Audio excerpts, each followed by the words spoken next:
What's up, homies? What's up, homies? What's up, homies? Welcome to the Knowledgeable Homeowner Podcast.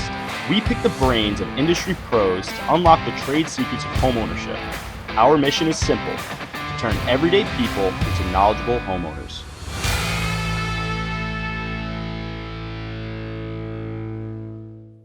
What's up, homies? I'm Sturdy Joe, and this is the Knowledgeable Homeowner Podcast. On this episode, we have Ryan with Triple H Insulation. We're going to talk attics, crawl space, home energy efficiency, all that good stuff. So, no further ado, let's welcome Ryan. What's up, Ryan? How you doing, man? Welcome to the garage, man. Thank you. Thanks for having me. How's my insulation looking in here? A little light? No, it's doing real fantastic. It's missing a little bit? A little bit. I don't know how. I'm surprised it's as warm as it is in here. Yeah, honestly, it's not that bad, right? Yeah. No. You know why? It's 100% sealed. We got a new door. We got new siding. It would definitely fail a blower door test right now. No, for sure. But that was a big part of definitely making it a little more comfortable here, is wrapping the whole thing up. So, yep. All right, so if you came into a home and I was complaining that it was cold in here, right, I think it would be pretty easy for you to diagnose? Yeah, in about 30 seconds. Yeah. What would it be? In about 30 There's seconds. no insulation? I mean, immediately the fact that there's no insulation. Insulation, little kind of tiny heat source going on. Yeah, tiny heat source that we turn off. Yeah. The lights, I think, are actually doing our whole heating load right now. That's pretty much what's gotten. All right, so before we geek out about insulation, why don't you take a second, introduce yourself, tell us about the company, what you guys do on the day-to-day, your background. So, obviously, I'm Ryan. I actually started with Triple H about 9 years ago. Nice. 9 years ago in September 21st, 9 years ago. Nice. Really didn't know what I was doing in life. Mm-hmm. I was kind of bouncing around, doing a whole bunch of labor jobs. Nice. Was out painting, just started nowhere painting, Mm-hmm. Worked my way through that for about 5 years. Mm-hmm. Eventually didn't love where I was. Had my uncle tell me that a company came and did a whole energy assessment on his house, kind of told me how that was, and that the company was looking for, someone who could really just talk to people. Yeah. Who was, can actually understand some things. Yeah. And your title there right now is your home energy comfort consultant. Consultant. Nice. Yeah. And is that where you started? You started working doing insulation. I went in for an interview thinking that I was going to interview for the job that I'm doing now. Yeah. And the guy he was just like, no, I need some installers. Yeah. But I talked to him about the company, kind of gave him a shot, heard him out. Pay was a little bit better, but it was also on the books. Great benefits, great company background, a solid things gig like to get that. into. But you were getting in. The job you got was installing insulation. Installing insulation. Started from the very bottom. Now you speak from a real area of expertise. So now, your job now is you go into homes and you diagnose problems. You help find solutions. Yep. Back then, you were the guy who came in after, I was and the guy you installed the solutions. Yep. So now you understand. I followed suit from the consultant. Yeah. So you have the book knowledge. We learn all the new codes and we learn all the different ways. But you had the field experience too, where you looked at an attic. Sometimes looking at an attic. Yeah. It'd be great. It's nice, or a house, and saying, there's no problem. We get some insulation in there. But you're thinking about the guy crawling. I'm thinking about the guy actually doing the work and how realistic is it going to be to do that? Yeah, and that's because it's so easy to say. Like, I've had people be like, oh, home energy audit, spray foam the box beam, reinsulate the attic. Like, yeah, I get that, but you can do something 90% right with a home with insulation, and it's that last 10% we're all losing their energy anyway. And you guys are coming in saying, I'm going to solve your energy problems, I'm going to help lower your bills, whatever it is. We got to be on point when we do that. I say this all the time, is we're just a company that specializes in retrofitting the existing homes of Long Island, which is an average age is from the 70s. Most of them are either way older or way newer, but your average age is from the 70s, and we've specialized in retrofitting them to make them more comfortable, more energy efficient, with the least amount of damage and destruction. Because no one wants to hear that they have to do all this work, then they have to tear down walls. So less invasive solutions, because obviously the best thing to do is gut the place. Cost effective as well. Yeah. Well, the least invasive is absolutely the way to go, and you could, if you know how to do it, you'll see results. Absolutely. So you come in when a homeowner reaches out to your company because they know what they want, or they have a problem and they just want someone to help them. Our motto, Triple H's motto, is we fix uncomfortable homes. Nice. Meaning, and it could be uncomfortable in a multitude of different ways. Yeah. Whether it's my room, my daughter's room is cold in the winter, my son's room is hot in the summer. My energy bills are so high. It's I'm so uncomfortable paying. Comfort is $1,000 an oil delivery. It's person to person. Yeah. So I'm uncomfortable with the indoor air quality. things like that. It's So a I multitude. do, I'm in the energy field. Yeah. One of the mottos I like to run with is comfort, efficiency, happiness. Yeah. Comfort, efficiency, happiness, because you can be super, super, super comfortable in your home, but if your systems aren't done right or if you have no insulation, like you can keep your house set at 75 in the winter and your baseboards might get up to it, but you're just throwing money out the window. Absolutely. So it's not efficient. So at the end of the day, you were comfortable running your heat, but when you got your gas bill, you Now you're weren't happy uncomfortable. about it, right? So we need both. And you could be efficient, like Yep. growing up, my dad had the most efficient air conditioner. It was no air conditioner. We But- had no AC in my house up until I was like 17 years old. Yeah. And that's an efficient system, but we weren't comfortable and we definitely weren't Most of the happy. time when I talk to homeowners, I'm like, hey, is your house cold in the winter? They say yes. And then when I go through a plethora of questions with them just to really get to know the home in the short time that I have in the homes. But a lot of times out of 10, it's because the home will be comfortable, but they can't not even afford it. So they don't want to pay the energy It's bills just not, associated it's with a stretch keeping to that. get it where it is. Like they know if they set the AC to 68, it'll get to 68. It's just they know they're paying for it. They don't want to pay for it. They want to be comfortable. Like 70 is their comfort point, but not their comfort in their wallet when they're trying to pay for so those they have bills. to compromise on one or They the have other. to compromise, so they have to keep it lower Yeah. because they know that they don't want that $300 bill or that $400 That's bill. my whole logic with the comfort, efficiency, happiness thing is that it's like if you sacrifice on one, like you're not going to be happy. If your house is good, you'd be surprised on how little utilities that you could go through. Yeah. I mean, that's the HERS rating. Everything that I do now Absolutely. is trying to figure it out. And New homes are retrofitting ridiculous. on Long Island. The new construction market is a strange thing. It's mainly multifams or people who can afford to overpay for utilities. So There's not what a you lot of guys houses, are doing is more beneficial to every aspect of it. The consumer paying the bills. PSE&G doesn't really want you to use electricity because it costs them money to make more electricity. That's why they're kind of cool with. Yeah, they love your money, but also Yeah, they call it like the They're more good with a certain amount, but once we start getting rolling brown long term, outs, they're going to be spending more money on upkeep on on their stuff. Exactly. So it's like retrofitting the existing homes is an important thing. Yeah. So you guys come in. A homeowner is typically uncomfortable in many different ways, a variety of ways. You guys come in, you do a free consultation. Yeah, right? absolutely. You come in. The main calls are it's either someone looking for insulation because their room, so there's already a room that's cold. Yeah. Or we also do energy assessments. So that one, I get a call a lot for that one is like, because I'm very commonly the person that people reach out to when they don't know who to talk to. Yeah. So I answer the phone and I just give my whatever it's worth opinion on things, especially with energy efficiency. I have a good understanding. The very unique situation is like the independent problem in a house. Like my kid's room is always hot. Absolutely. So that's a unique one, which I find, like I love, every house is a science project to me. I love investigating things and figuring things out. So you get a lot of calls like that where it's like, we have a specific issue. We can't get this room comfortable. Like you get the call. The calls are mainly, I just want insulation. Yeah. I'm not 9 times out of 10, but a lot of times I'm not figuring out what the actual reasoning is for. Because everyone says they want insulations. That's no problem. It's really hard to diagnose anything over the phone, so we just get in the house. You got to take a look at it. And then we got to take a look. And then that's when I go through questions. But it always comes down to, these 2 bedrooms are freezing, or my daughter's room is here, or I'm having, this room has been 5 degrees cooler, 10 degrees cooler. Help me fix it. Yeah. Yeah. So that is a lot of the time when I get to the house. It's a specific area. Yeah, because they're living in it every day. So they've been through it how many seasons? Like growing up in my house, we had a high ranch, and my sister's room was over the garage. Yeah. And I didn't drop the ceiling. They're not there anymore. But I know for a fact there was no insulation in that ceiling. It definitely wasn't air sealed. Yeah. The rest of the house was over a conditioned area. So she was the only one over an unconditioned area, and that room was always freezing. So it's like, if that happened in that house, I'd be like, go right there. And if I didn't know what I know, I'd be like, you need to tell me what's wrong with that. I get that all the time. Yeah. The high ranches, that's the first thing. It's like, I need my garage ceiling insulated. Yeah. And then I go there, and there's other things too. There's always other things. Yeah, there's always other things. Because It's just about how much they that's want a to big spend. thing about especially Triple H, is it's very unique in, I guess, contracting. We're very customer service based. Yeah. It's not like if our projects that I build and the projects that I build for my customers, it's not just insulation. Mm-hmm. It's the solution to that room. Mm-hmm.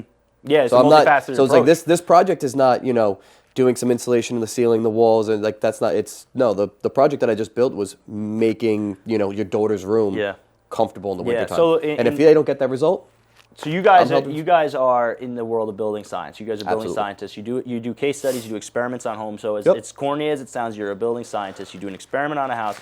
You're a damn scientist. So exactly. I'll die on that hill. Yeah. Part of it is the house as a whole logic. You really can't solve anything looking at one system. No. You can make things better. Like obviously, if the house is cold or if my oil bill is too high, we can insulate the attic and that'll improve it. But if the boiler isn't maintained, then it's not. It's still going to be wasting oil anyway. So like having that multifaceted approach. But it's also again you got to cater it to the client because if they're not willing to pay for different systems, so you offer them. They say, listen, this is the best approach. This is the best approach. Best case scenario, we do this, this, this, and this, and then they probably go, okay, right now I can afford to do this. That's basically what I do. What I've noticed too is that people, I think a lot of people, because they have time to think about the problems in their home. And you tell me if you've noticed this, that they kind of have a pre-existing idea of what they want. And sometimes it can be counterproductive because they get so obsessed over it's this window is leaky and I need to fix this. And it's like the bane of my existence. Yeah, it's right? literally. People get obsessed with the problem when it's like, that's not the problem. I promise you, that ain't it. There's a lot of it's like just older mentality and things like that. It's my contractor friend or someone who was a handyman from the 60s, 70s, and 80s and things like that with an older mentality of like, oh no, this is what you do. And it's a lot of just Band-Aids on bullet wounds type of thing, which is like, they're like, it's this window right here. And then I go in and I run a blower door test and I'm like, go fill your window now. And they're like, I don't even feel a draft. Yeah. So like, it is hard when they're like, this is exactly what I want. I want to do this. This is because someone told me. Yeah. But that's my job. Yeah. It's because my job is to go, hey, you can do this if you want to, but are you going to be upset if it doesn't do anything? That's what it is, and sometimes it's at the point where it's when they're telling me what they want, it's like, okay, I don't think you're going to get the result you wanted, but some people, they just get so focused. We deal with it a lot, like my realtors will reach out to me, like their tenants are complaining about comfort issues. Mm-hmm. And like they, especially with a tenant, like they have such a pre-existing idea of what's wrong, and they're just going to twist the landlord's arm until they fix it. And like, I'm coming in there like, listen, I want you to be as comfortable as possible, but like it'll be in the summer. Like they're complaining that the house is hot. There's no air conditioning. The house is hot because the attic isn't insulated. And I'm trying to explain. I'm like, listen, we can insulate this house as much as possible. Like obviously it's going to affect the comfort levels in the home, but I'm like, you also have you like to let the sun in all day. Like your house is getting heated up from solar heat. Like, but it's like they're like, no, the attic needs to be insulated. So I'm like, all right, well, it's going to really help in the winter, but you're still going to be uncomfortable. Like it's really just keeping the heat in here, I guess, at that point. I do that all the time. Yeah, it's all day. Yeah, so educating the public, educating the homeowners when you go in the house is definitely a big part. That just feels like what I could say. I'm an energy consultant, things like that. I really feel like every single house I go into, all I'm trying to do is educate whoever I'm talking to for the few hours that I'm there, educate them as much as possible on how certain areas affect the home and how addressing certain areas in priority order will make it. If they can't do everything all at once, let's take it. I can tell you, at a time. I could probably do lists of $60,000, $70,000, $80,000 worth of work on a house that would make a house super energy efficient. But realistically, no one's got that to stroke the check for that. So let's start with what's the biggest bang for the buck, and then let's work down, and then eventually. Do you guys get involved with any of the rebates? Absolutely. Yeah, because talking about laying out $60,000, $70,000, and right now with the IRA Act and all that, there's money giving back to you if you even my accountant asked me, she was I did a little extension, we spray foamed the walls, and she was like, how much? And we were able to get a rebate for the cost of the spray foam. So, absolutely. Yeah. It's always changing. That's the other thing is it's always changing. Right now, New York State has a couple of programs out. The state has a couple of programs out. But it is. You got to stay up to date on it. Some of it's income based, so some people qualify for it. If you're seeing this on Long Island, unfortunately, PSEG, the state funding, state programs that are out there, basically get funded by local utilities, paying into the programs. PSEG typically does not. But they offer their own rebate structure. Yeah, they control it. And so if you go on they're to the more state, about electrification. Yeah. So I went to their event and it was all about heat pumps, water heaters. They're pushing heat pumps like no other. Yeah, so like most of the energy audit, like I have a unique experience like doing energy ratings that puts me in the house before construction, doing home inspections. I'm in a house that's been lived in for 80 years. So I get such a unique perspective from both ends, and I've seen so many post energy audit houses where I could tell it's energy audit. The box beam spray foamed. They have a heat pump water heater, and they ripped out the boiler, and they're just running on heat pump. Yeah. And that's a PSC&G thing. And I'll ask the homeowner, out of curiosity, was your boiler old? Was your water heater old? And they're like, no, but they told us we'd get a free one, or it was covered, whatever it was. Yeah. And I was like, kind of counterproductive. We just threw out a unit that had 15 years left. If conservation is the end result, we just wasted all of that material and money. Like, you still had $5,000 worth of life on that unit. We just threw it out. So, and I love high efficiency systems. Dude. I think it's just they'll do anything to get away from oil and gas. I personally love gas, natural gas. Yeah. I think it's a great heating method, stuff like that. If less oil the better, but oil heats up great. And in some areas, most people that are comfortable in their homes have oil. Another episode, we talk about the pros of oil, because there's areas of Long Island that only have oil. So it's like, it really is house to house. Like, getting your house to the way the homeowner wants it to be. Like, listen, we could gut the whole thing, spray foam everything, throw in a heat pump. The heating load is tiny, so the heat pump can handle it, and you'll be fine. Write a check for $100,000. Write a check for $100,000. And where is the return on that? There's certain systems. You have the geothermal systems now, the ground source heat pumps. They're $120,000. I wish those.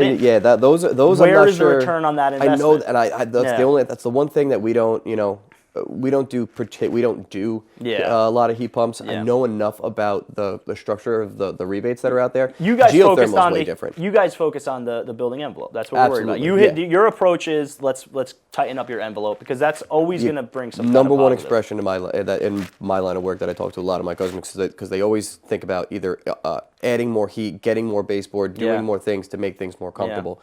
And the analogy that I use, and if you have a boat, and the boat's got a hole in it. It's got a bunch of holes in it. Yep. Do you buy a bigger pump to pump out that water coming in, or do we try to fix as many of those holes first and then reassess how big of a pump do we need? Because then you're going to have a pump that's too big if you do any sort of work. So that's what I'm coming into, And now a word from our sponsor, the Ryan Anthony Head Start Fund. This foundation is focused on providing alternative career paths for young people other than just college. If you want to learn more about what they got going on and some updates, you can check them out at lookwhomadeit.org. Now back to the show. And from my experience, like, again, going into home inspections, but having, we do manual J's, I do HVAC design, I have a good understanding how distribution works. HERS ratings, I test duct leakage. If you have forced hot air in like a really old duct system, like, okay, maybe it's your distribution, but if you have a boiler and you have baseboards, it is not a BTU problem. Your boiler is probably way oversized. Absolutely. You have enough, realistically, baseboards, you don't need that many to pump out heat. It's just that heat is getting lost. You have a baseboard underneath an old leaky window with no insulation. Heat's going right. He's going Make sure right your house out is the insulated window. So as tight as it can be realistically within reason. And as insulated as that can be realistically within reason. And then if all that fails, then maybe take a look at it. But you can't. You can't go outside without a jacket and then just be like, oh no, 100%. I need more heat around me. It's like. And how many times you go into a homeowner's attic and the attic's got an inch of nothing of fiberglass, but a brand new, 55 years ago. Over the summer. So for our company, it's a seasonal thing. So you see patterns. I mean, in my 9 years doing it, so you see patterns. But summertime, it's always I just got a brand new AC system put in. My house was warm, so I got a brand new AC, and it helped a little bit. But the AC people, while they're doing the work, said you should really insulate your house as they already put it in. So they're putting these brand new systems in, saying like, oh, that's going to make my house cooler. But then there's literally 2 inches of fiberglass batting from 1958 to 1965. And 90% of the attics that I go into, I have a default comment where it says attic insulation inadequate, because there really is no adequate amount of attic insulation. I tell them, honestly, sometimes as a homeowner, when I go into the attic and there's no attic insulation, it's actually the best place to be in. Because I'd rather have no attic insulation, so I can go in and I can spray foam the penetrations, I can do a little air sealing, and then throw in some R30, and you'll be in a way better spot than buying a house with, like I said, you'll have bats of fiberglass in the bays that are disgusting. But there's 2 inches, 3 inches, they're not doing anything. There's nothing air sealed, so the insulation ain't stopping anything. Or you have that original stuff underneath it, and then someone came in and threw like an R13 across the joist, and it looks all nasty. It's just more stuff to throw away. And it's like, I'm trying to retrofit this the best way possible, and the most cost-effective way possible, but now all this has to go. So like a big retrofit, you guys do a lot of blown-in insulation?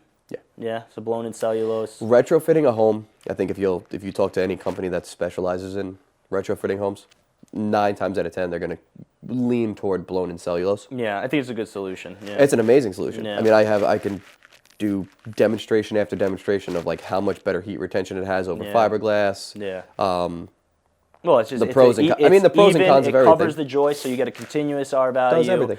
And do you guys get into like making the platform for Absolutely. a little bit? So a client doesn't have to give up their whole attic. You can make a platform. No, yeah, absolutely. You put like rigid foam or something Absolutely. in the base. So all right. Yep, cool. we do like depending on like again how I try to work with as many customers, clients as I can, keeping things within like a budget that's good for them, but also not enabling, not preventing them from doing something again better in the future. Yeah, I don't want to do something that they're going to have to take everything down just to redo it better. So whether you want like 2 inches thick of a rigid foam board over your joist, it all depends on how big the joists are in the house. How much room we got to work but typically what we'll do is we'll lay down 4 inches of a rigid foam board first. So we'll insulate from your joist up to the foam board. Then you have foam board, and then you can lay down plywood. Oh, so you'll do a layer of the continuous over the ceiling Absolutely, joist, as long as it's continuous. Yeah, yeah. All the building sides, that's the one thing you want. Yeah, that's the biggest thing. So Thermal boundary has to be yeah. touching your pressure boundary and continuous. Yep. From then on out, you can't have thermal breaks. Yeah, and the little TP over the pull down stairs. And Absolutely. We're good to Yeah, go. we do. Yeah, we'll do like an attic tent. We'll staple it in, something yeah. like that. The TP fiberglass ones are absolutely awful. They suck. Yeah, and yeah. The believe one me, with the zipper. You're saying the one with the zipper. The zipper ones are great. Yeah, that's the way to the go. other ones that you can seal buy that from thing Home in Depot. there. So now we're not getting, because for what we're geeking out about is that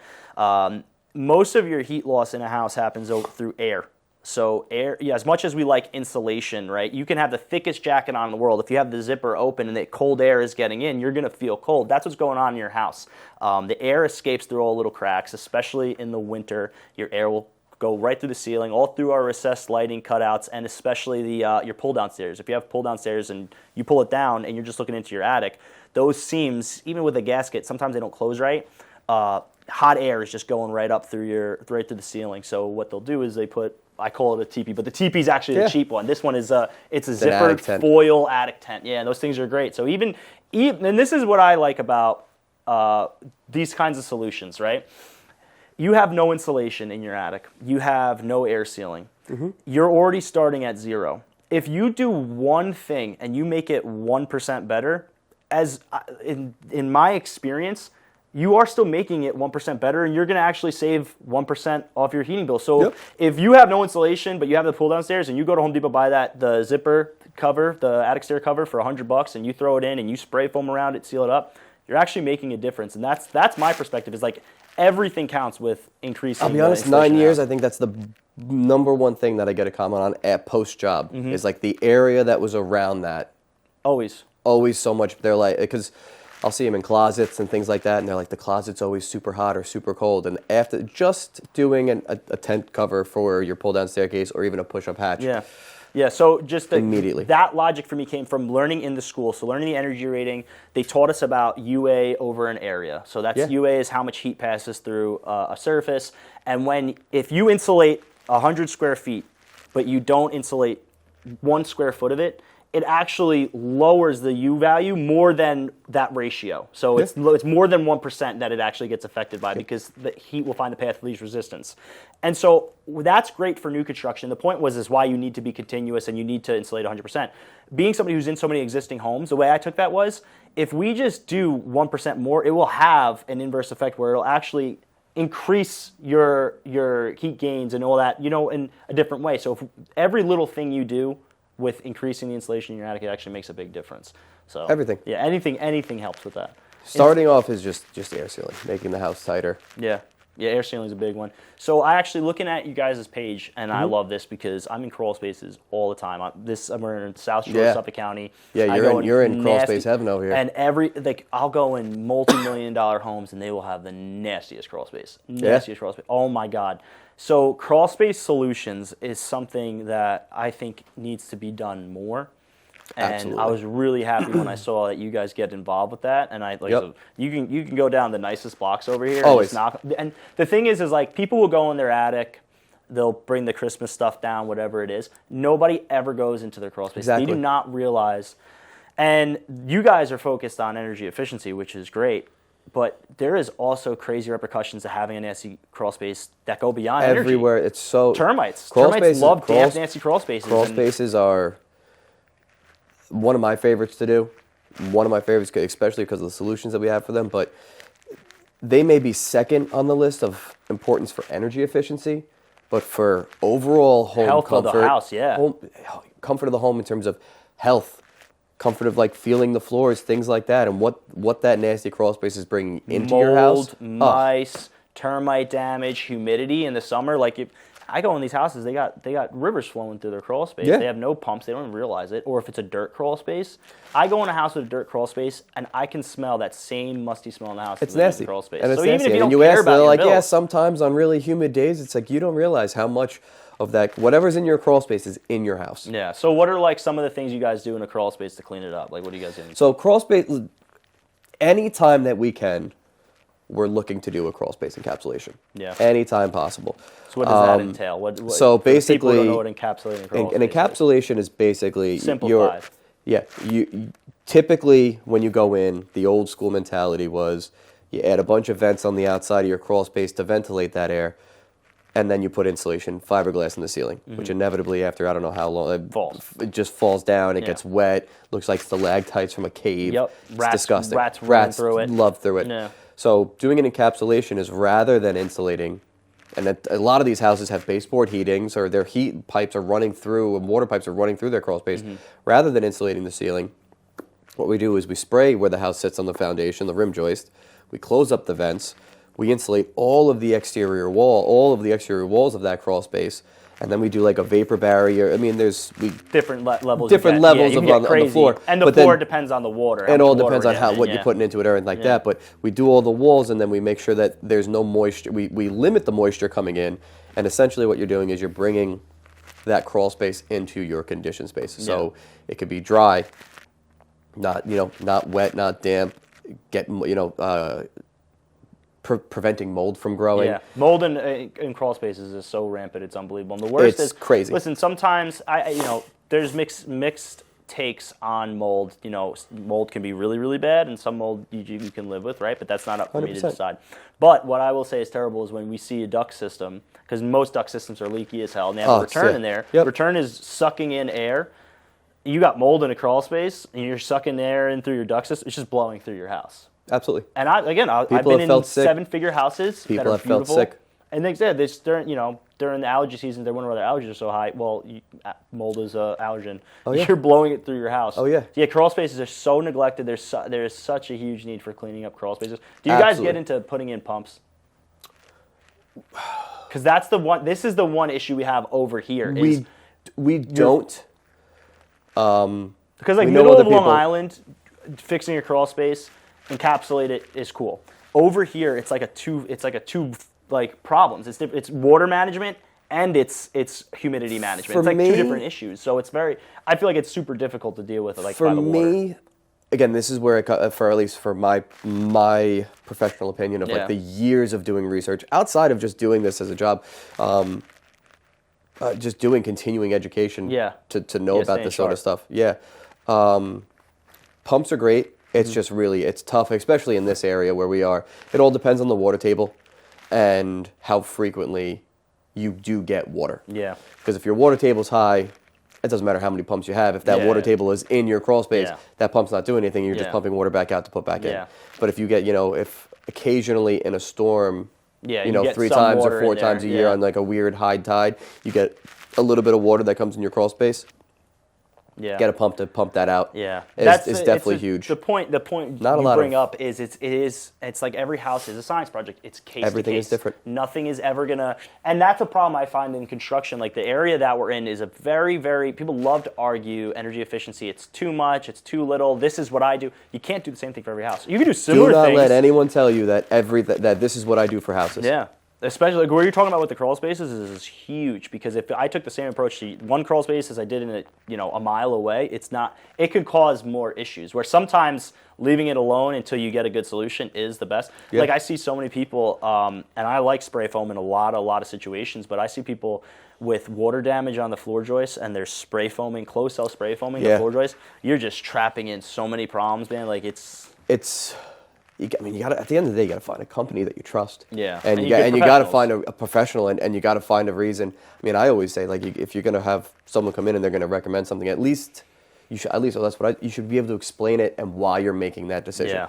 Believe me, that sometimes I go into crawl spaces and I look at them, and I ask them, like, how often does it have water down there? And they're like, 365 days of the year, Yeah. there's always water. Then I'm like, all right, then an encapsulation is not possible here for Yeah. you.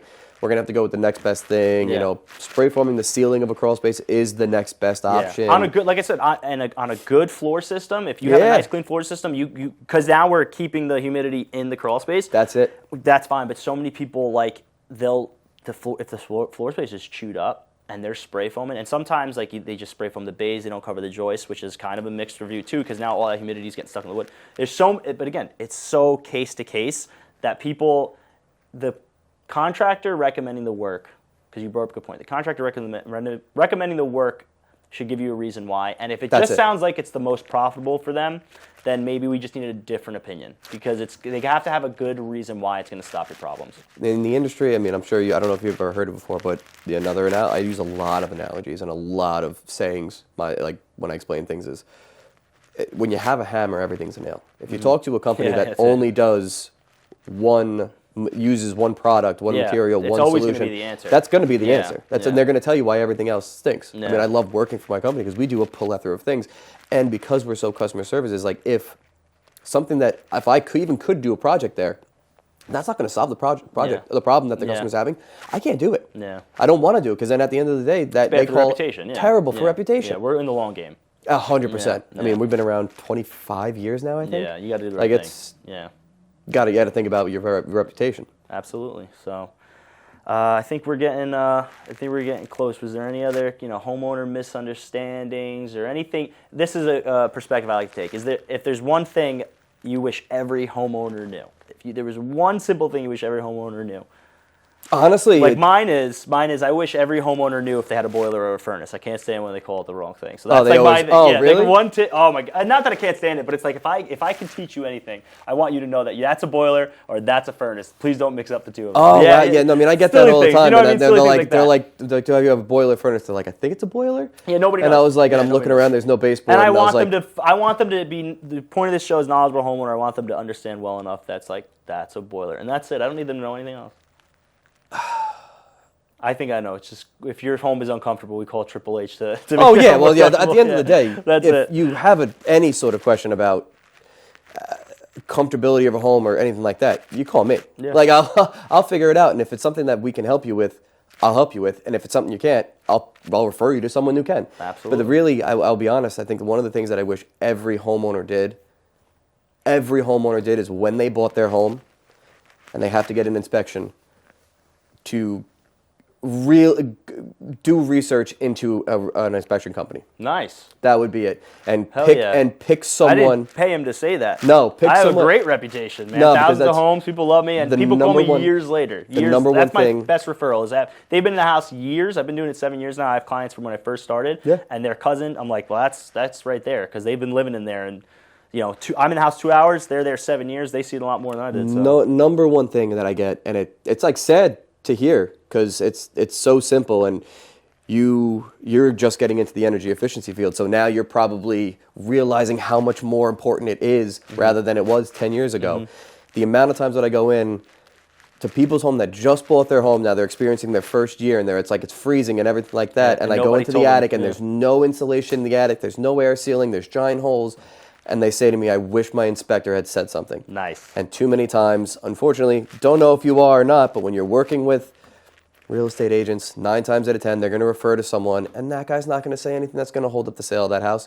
So if you're buying a house, maybe shed the couple on. I know it's a lot of money, but shedding the couple extra $100 to go with a really reputable inspector that's actually going to take your needs involved. Yep. And he's like, listen, they're not the end of the world problems, but you should still know, my take is that the more information people have about their home, the less surprises there are. So if when I'm doing, and not to get into home inspections, we're going to wrap in a second, but I think it's a great thing to wrap on. The more they know, the less surprises they are, the happier they are in the long run. It's a lot easier to deliver, like you said, talking about insulation. Hey, I have a default comment, inadequate insulation. Lets them know you have a problem. At some point in the future, you need to correct it. They know about it. They can game plan for it. No surprises. If we could take the surprises out, it makes everything so much more comfortable. Everyone's so much happier. All right, that's a great thing to end on. If you haven't seen your attic, get in the attic. And if you don't have a lot, or pay me to go in your attic. Ryan H., Triple H Installation, thank you so much for coming on. His recommendation, hire a good home inspector. So absolutely. I know one. But thank you so much, brother. Appreciate it. Thanks for having me out. Really appreciate it. Thank you, guys.